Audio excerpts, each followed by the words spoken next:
Hi friends, please subscribe, like and share my YouTube channel Mohammad आरिफुर Rahman. घंटी का button ज़रूर दबाएं और बेल आइकन क्लिक।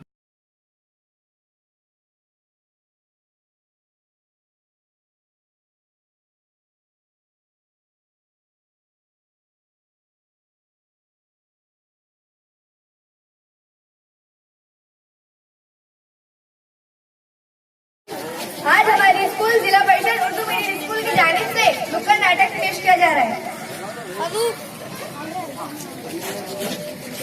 किसके हाथ में देश की नैया, अपने हाथ में देश की नैया। किसके हाथ में देश की नैया, अपने हाथ में देश की नैया। किसके हाथ में देश की नैया, अपने हाथ में देश की नैया।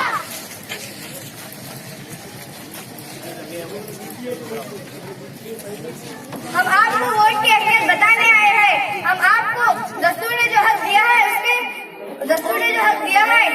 वो बताने आए हैं। आओ चलते हैं भारत के फैमिली के औरतों की तरफ। आप क्या काम करती हो? मैं घर का सारा काम करती हूँ, घर के सभी लोगों की देखभाल करती हूँ। क्या तुम वोट डालती हो? नहीं, और से क्या फर्क पड़ता है? क्या फर्क पड़ता है? बहुत फर्क पड़ता है। हमें दस्तूर ने इसका हक दिया है, जिससे हमारे लिए कई नीतियाँ योजनाएं और हमारे लिए यही लोग तय करते हैं। अगर हम समझदार और ईमानदार लोगों को चुनेंगे तो वो हमारे लिए और देश के लिए अच्छे अच्छे काम करेंगे। तुम ठीक कहती हो, मैं भी वोट डालूंगी। आओ चलते हैं नौकरी पेशे की तरफ। वोट के ताल्लुक से मालूमात हासिल करते हैं।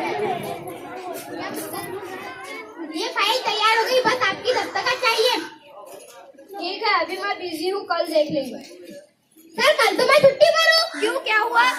सर, आपको मालूम नहीं, कल मतदान करने जाना है। तुम्हारे एक वोट से क्या होगा? हमारे एक वोट से अच्छी सरकार बन सकती है, जिससे हमारी कंपनी को बहुत फायदा होगा। इसलिए तुमने ठीक कहा, कल मैं ही तुम्हारे साथ वोट डालने चले जाऊंगा। सारे काम छोड़ दो, सबसे पहले वोट दो। सारे काम छोड़ दो, सबसे पहले वोट दो।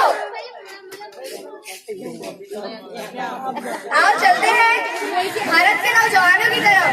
वोट के ताल्लुक से मालूमात हासिल करते हैं। तुम ऐसे नौजवान जिसमें है भारत की शान, तुम कभी वोट देते हो? नहीं, हम कभी वोट नहीं देते। क्या आपको रोजगार नौकरी नहीं चाहिए? अच्छा, नौकरी और रोजगार में मिल जाएंगे? हाँ, जरूर मिलेंगी। जो लोग को हम चुनेंगे वो लोग हमारे लिए नौकरियां रोजगार की योजना बनाएंगे। अच्छा, ऐसा होगा तो हम जरूर वोट देंगे। सबसे अच्छा वो नौजवान जो करेगा मतदान। ना किसी से डरना है, ना किसी से लड़ना है। अपनी उंगली की ताकत से मतदान कराना है। अपनी उंगली की ताकत से मतदान